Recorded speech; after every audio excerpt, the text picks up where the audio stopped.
I know this house has a spooky basement somewhere, and I am determined to find it. Wait, this leads back to the kitchen? That can't be right. If that leads to the kitchen, then where does this door around the corner go? Oh, back out to the one hall. That's right. Okay, so everything loops pretty well.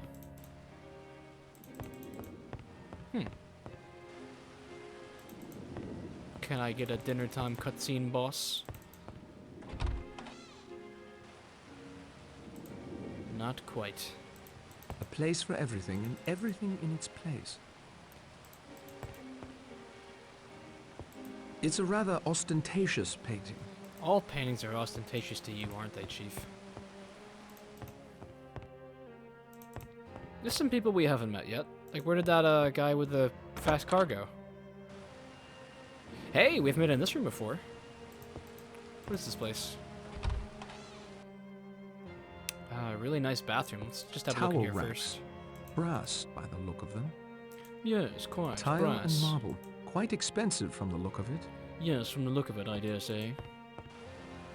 A radiator. You can't have enough of them, really. Gods, can't open up those radiators. This window leads out to the balcony. I hate that this guy kind of sounds like Stewie Griffin. Maybe I'm just projecting. Tile and marble. Quite expensive from the look of it. Okay. Towel racks. Brass, by the look of them. Okay, yeah, that's enough of that. Is this door open?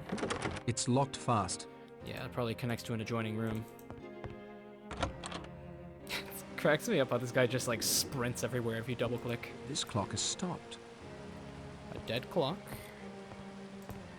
Some books over here, it would seem. Polished marble spheres and some books. Nothing worth investigating further. Why do people, like, specifically rich people, just have a need to put round, polished rocks in bowls in their houses? Like, this is a trend I've noticed throughout games and real life. Oh, a person! How are you doing? Once a bent copper, always a bent copper. Right, Fred? You're talking through your hat. You were the Purcell gang's inside man on the force, not my brother. What? Your brother? Don't try to kid me, Fred. There's still a handsome reward out for you. Fred is my brother. I'm Patrick Fane. No reason for me to believe you that I can see. There's still a big reward out for Fred Fane. You scuttled my boat to trap me here. You recognized me, too. I saw it in your eyes. Only because Davis showed Fred the passenger list yesterday. I came in my brother's place. We didn't think you might mistake me for him. Fred is 8 years older than me. Look closely, Blore. You do look Blore. young. I noticed that. Thought it must be the sea air. You were taking the Purcells' bribes for years. After the Landor case, people began to ask questions. The Purcells needed what the Yank detective novels call a fall guy. My brother was framed. You were in the clear. Your whole We have a story history with sounds this like a dude. detective novel. I've never stopped trying to clear Fred's name and put you in Dartmoor prison where you belong. Thanks to your greed, I may now have that chance. Maybe you're Patrick, maybe you're Fred. I don't know, and I don't much care.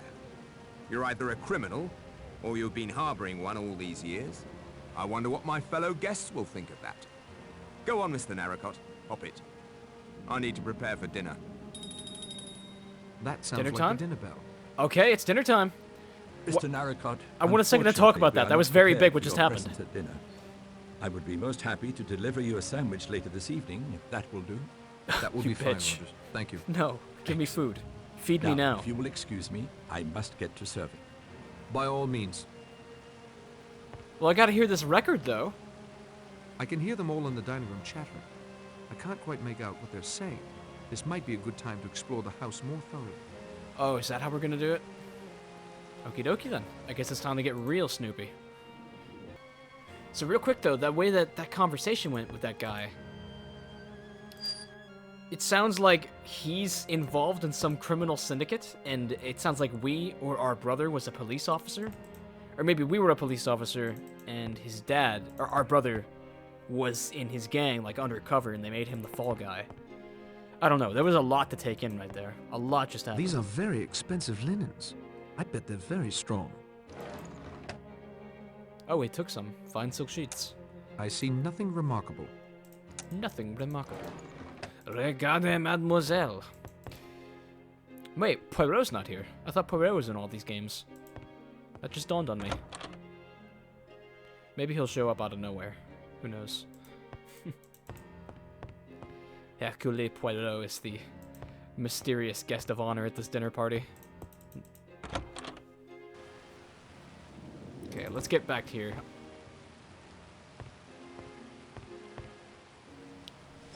Okay, he's got a diary.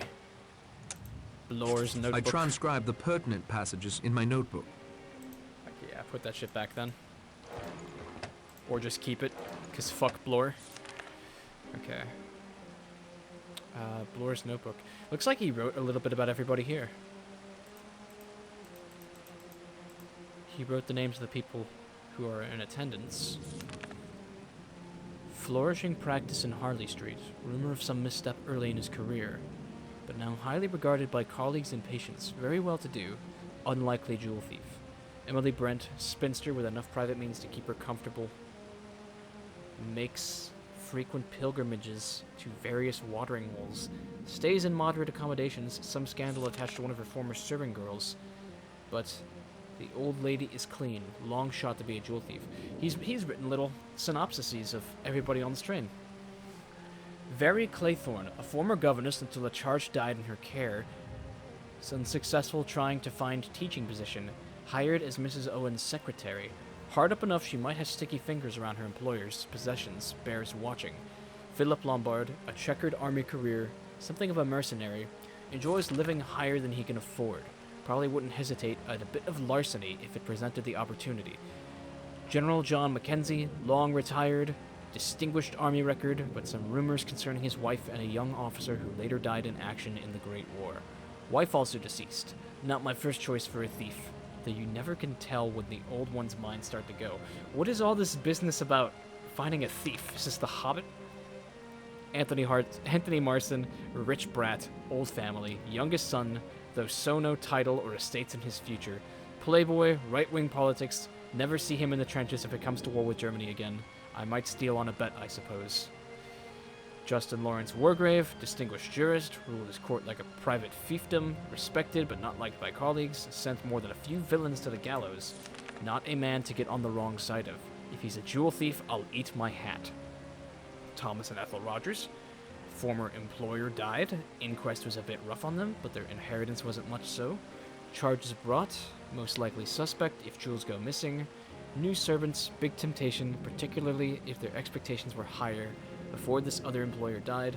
August 8th, 4 p.m. I come down here to... How much is this? Okay, it's just one page. I come down here to do a bit of work, and who do I find running the bleeding boat? Fred Narracott. I don't think he recognized me. We only saw each other a couple times when we was on the force together before his little trouble.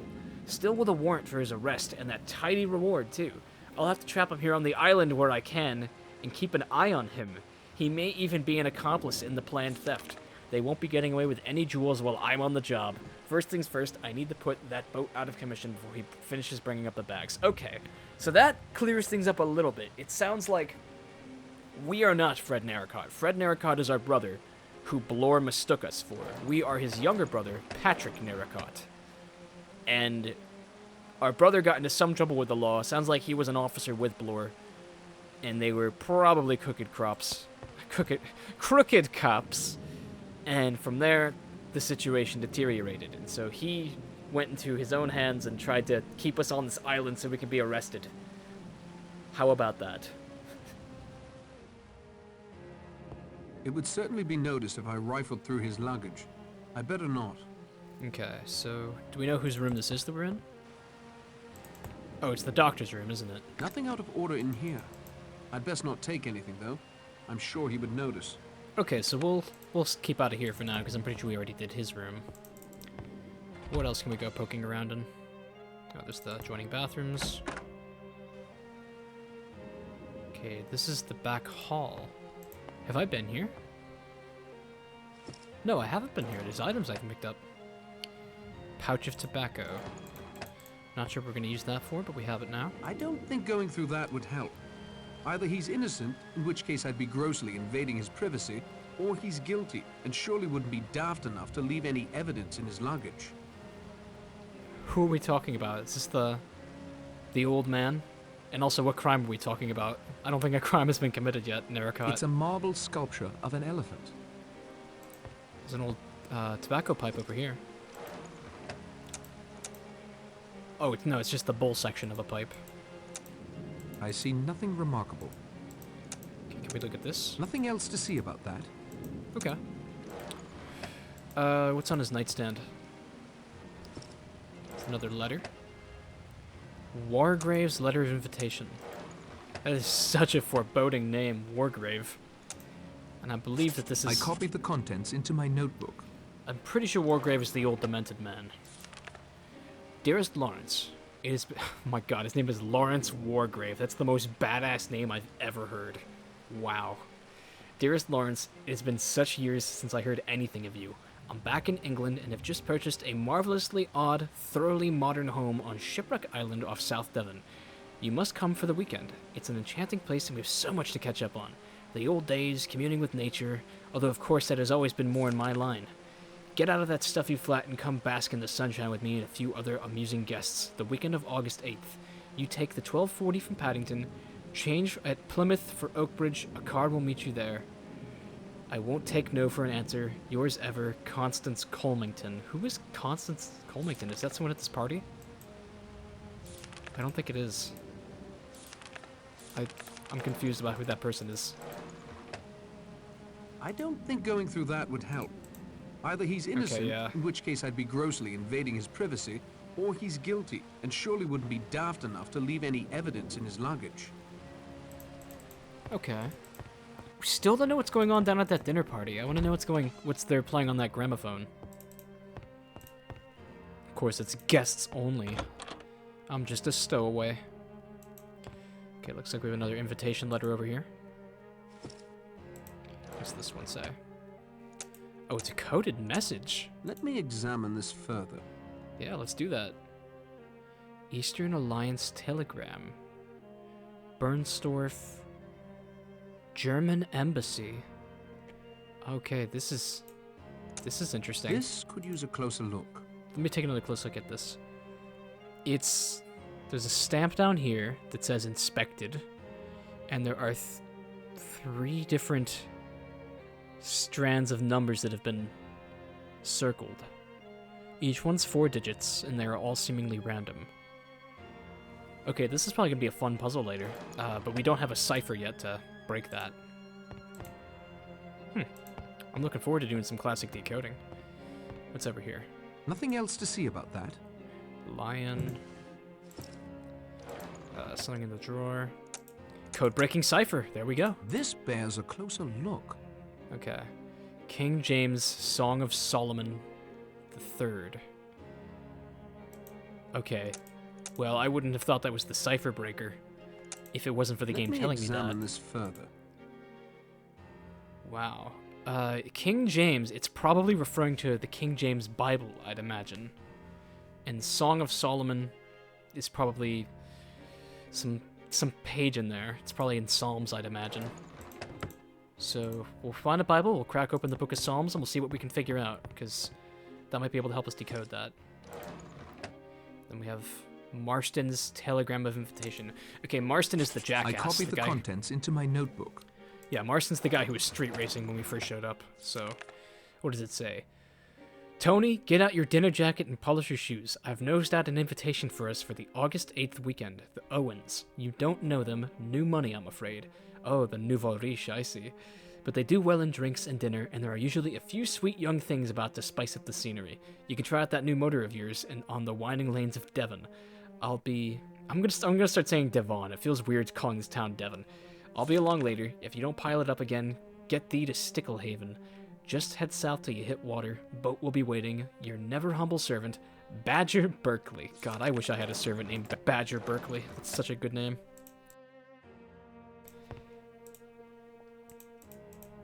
The creators of these games never miss an opportunity to make a goofy name for a character.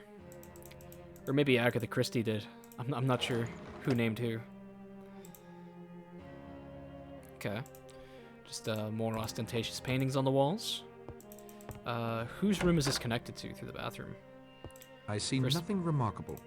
Okay, yeah, I'm assuming that there's gonna be little to nothing important in these bathrooms. I'll just have a quick look to be certain. I see nothing remarkable. Nothing remarkable? Okay, yeah. Let's just go through here. Is this somebody's room? I think it is. Yeah, okay, it is.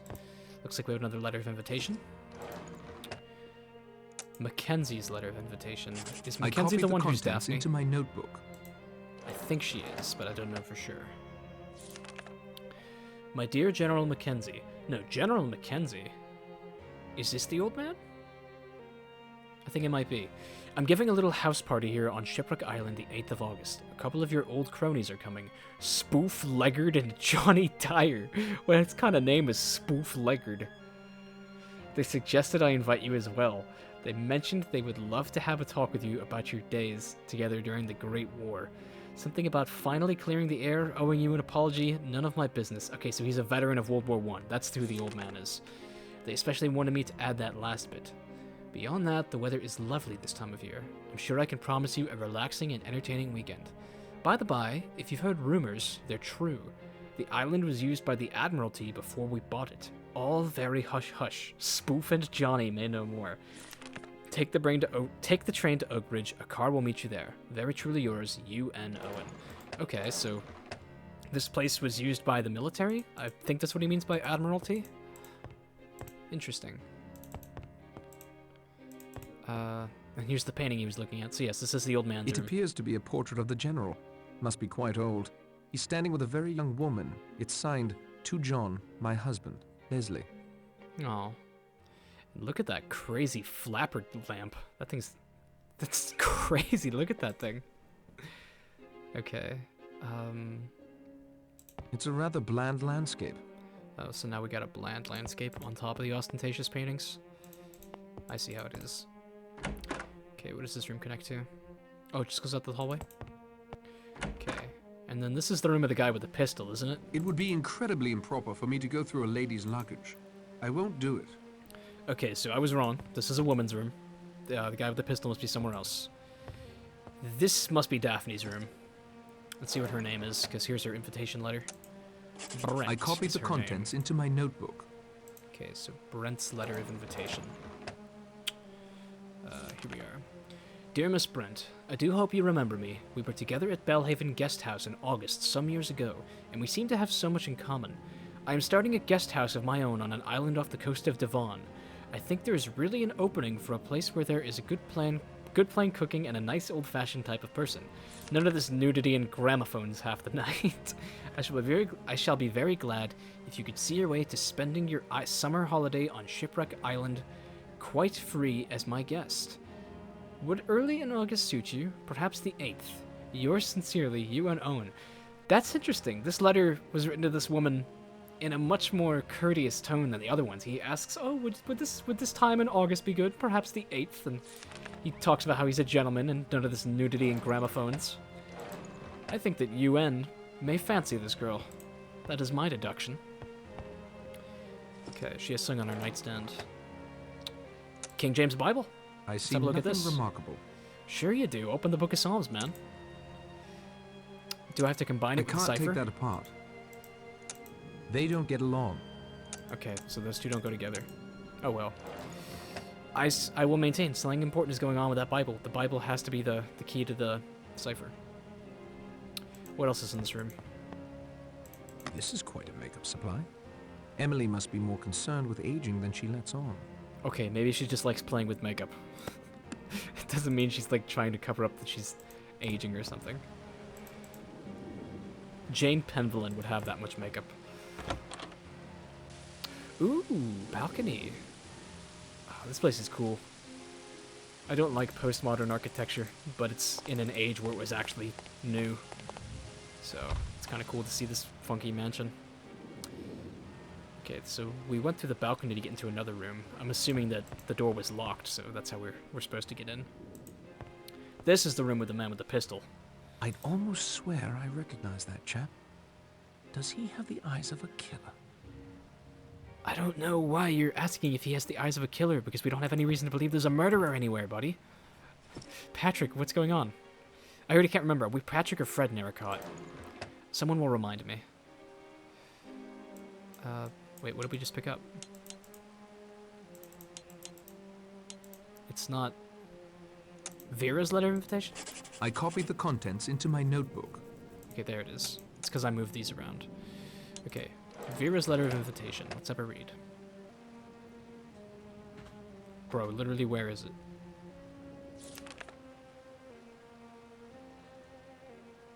Okay.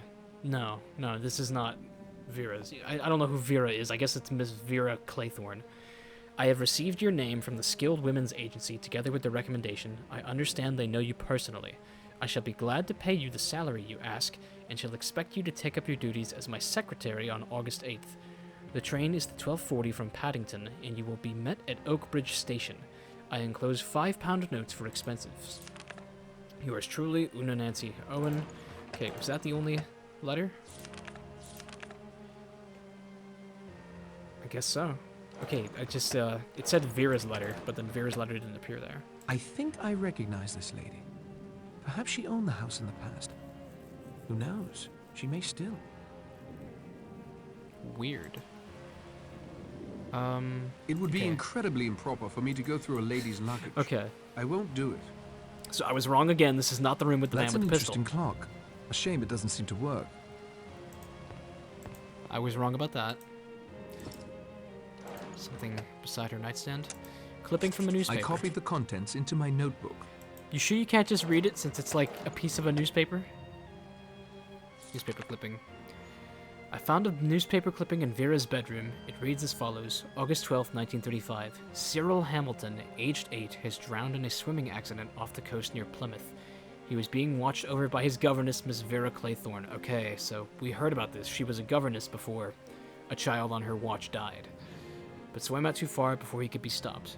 Police have questioned her and the child's brother, Hugo Hamilton, age 24, who was also present at the time. Both were found innocent of any negligence. They misspelled negligence, actually. It's kind of funny. It goes on to mention funeral arrangements and an address for donations. None of that is my concern. Okay, so she was responsible. This is a fairly sparse makeup case. Vera isn't the type to use much makeup, though. Yeah, maybe Daphne stole it from her. Okay.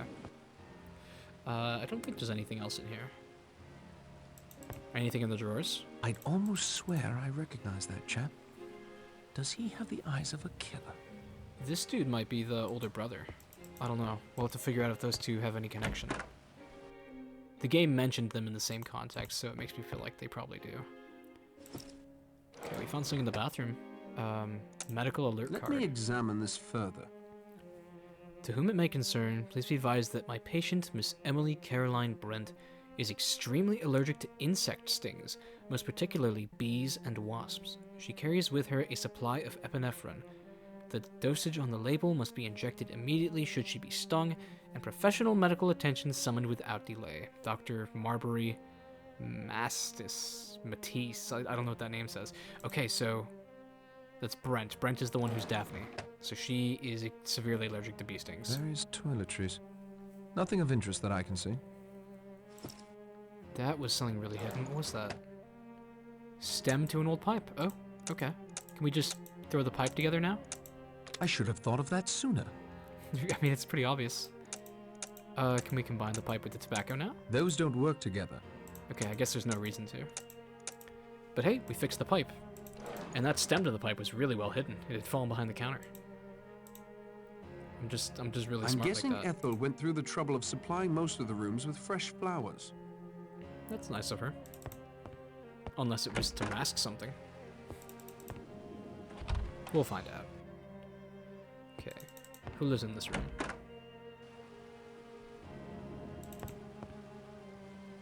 I'd guess Owen made sure no clocks in the house are working. This one is stopped. I have noticed that. None of the clocks in this game It's a are chair. active. It doesn't look very comfortable. I don't think going through that would help.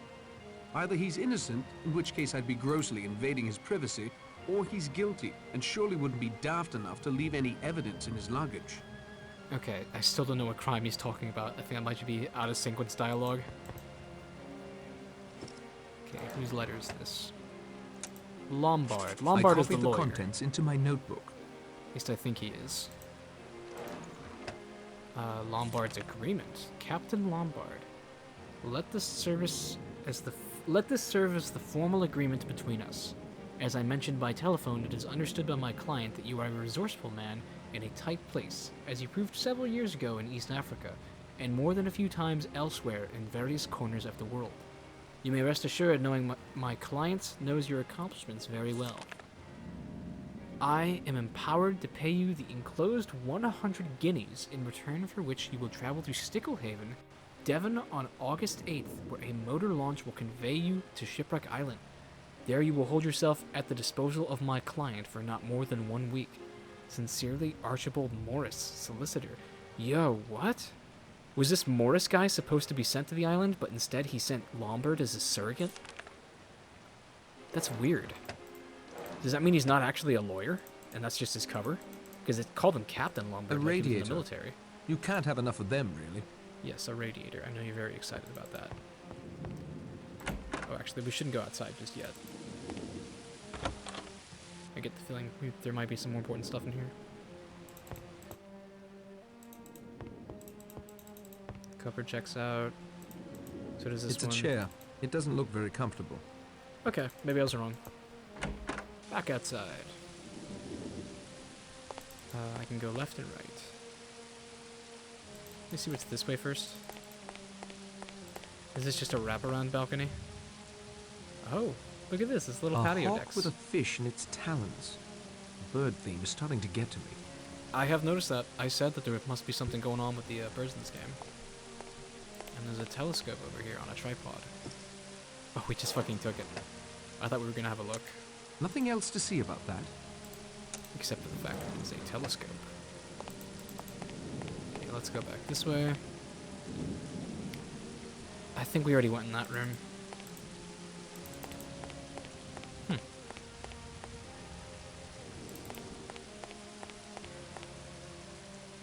Okay, so let's try this room now. It's double doors. Have we already been in here? Yeah, this is the one dude's room. The guy who called us out for some reason. I forget his name. He called us up. He thought we were our brother, who apparently he had a scuffle with. Okay. Let's see how dinner's going downstairs.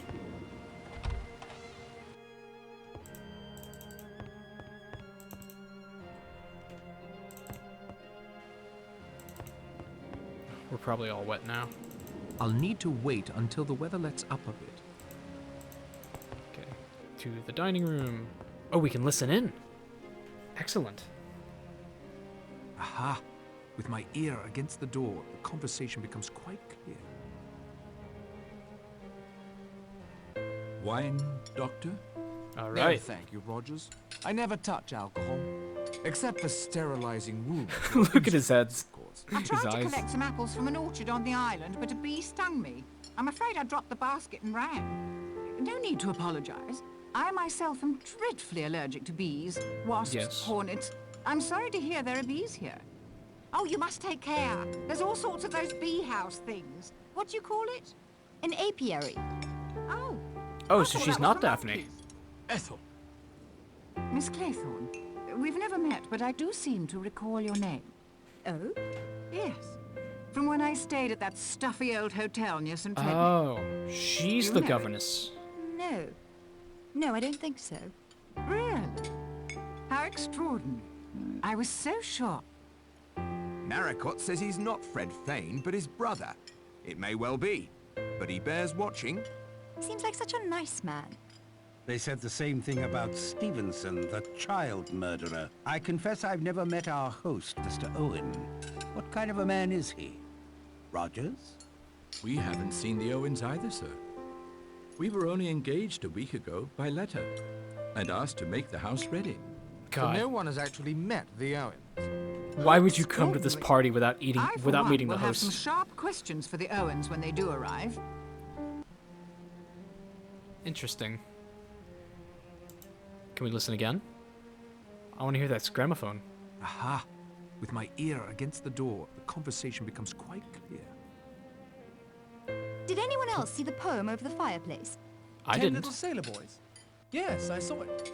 And here before us as the centerpiece of our table are the 10 little sailor boys themselves, all looking correct and polished. I like a neat and tidy house, Your Honor. Robson, the man who built this house, was a sailor. Perhaps Mr. Owen inherited them from him. Another question for Mr. Owen. As I remember, the rhyme was about soldier boys. Highly inappropriate, as I recall. Yeah, There it wasn't are many about soldier variations. boys, that's the thing. You seem to know quite a bit about it, Miss Claythorne. Alex and Linkshafix left a good comment on the last video if you'd like to know more. Seeking secretarial work. Governesses spend a lot of time with nursery rhymes. All gratuitously gruesome, if you ask me. So much violence in the world today. That wasn't called Sometimes for. violence is necessary, Miss Brent. Okay, There JROTC speaks a kid. soldier for you. A realist, Miss Brent, not a dreamer. If action needs to be taken, I, for one, am fully prepared to take it. How does the famous rhyme go, Miss Claythorne? Must we harp on this topic at dinner?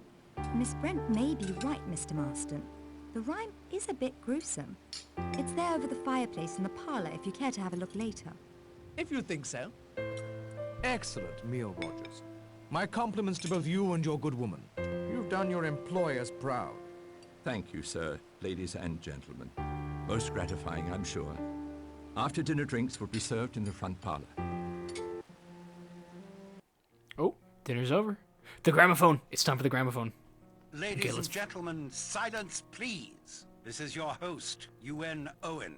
You are charged with the following indictments. Edward George Armstrong, that you did upon the 14th day of March 1925 cause the death of Louisa Mary Cleese. Emily Caroline Brent, that upon the 5th of November 1931 you were responsible for the death of Beatrice Taylor. William Henry Blore, that you brought about the death of James Stephen Landor on October 10th, 1928. What? Vera Elizabeth Claythorne, that on the 11th day of August 1935, you killed Cyril Ogilvy Hamilton.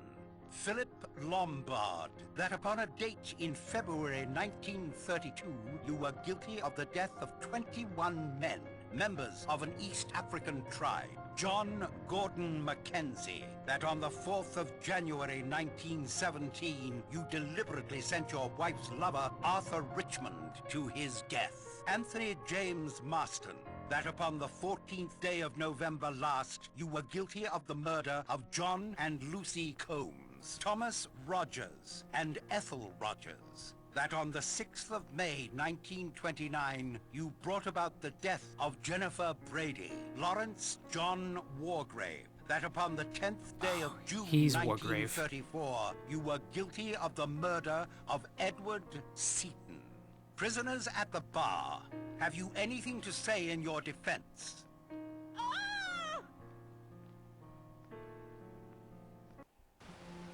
Doctor! I only fainted, Rogers. I'm sure she'll be fine. Narracott, you get my bag from my room? Yes, of course. Okay. Marston, in a moment I'll want help to get her to her room. Of course. Behind the kitchen, is it, Rogers? Yes, sir. Thank you, sir.